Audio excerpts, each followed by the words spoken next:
wondering if there's any resistance to this immigration policy by employers who would be negatively impacted. You talk about strawberry farmers, poultry and slaughterhouses and other places that largely employ immigrants.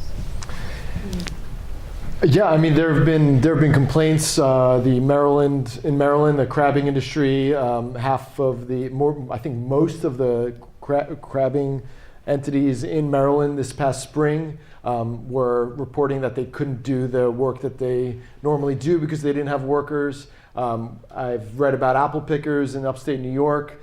It's been a problem, but it's not enough that it's affected any sort of political change. It has not risen to the point where elected officials or local officials or local politicians are able to push back on it at all. There have been raids on certain employers as well. There are efforts to verify employees and verify. You go in and you look at their documentation, and then they arrest anybody who's not legal.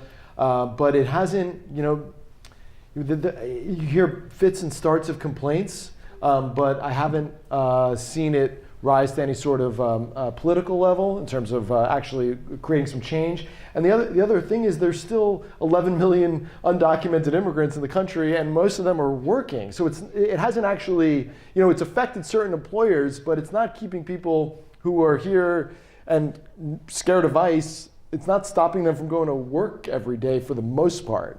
And because the economy is good, right, considered great right now, that also, I think, papers over any concerns that certain industries might have because of a lack of workers.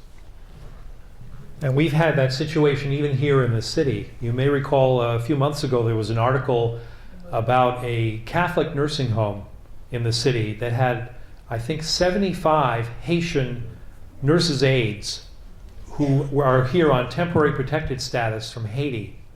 And the president announced, Haiti's okay now. It's not. It's never okay. And they're going to have to go back at some time certain. I forget what the deadline is. And the administrator of this nursing home said, these are wonderful people. They have relationships with the residents here. They're taking care of Americans. We don't know where we'd find replacements for them.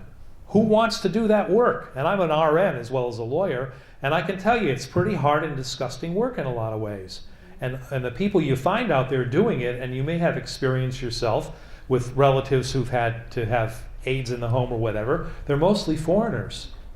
What are we going to do to replace them? It's not even possible. But I worry that nothing would be done here because New York is not a place that loves certain politicians who are not going to bend over backwards to try to help.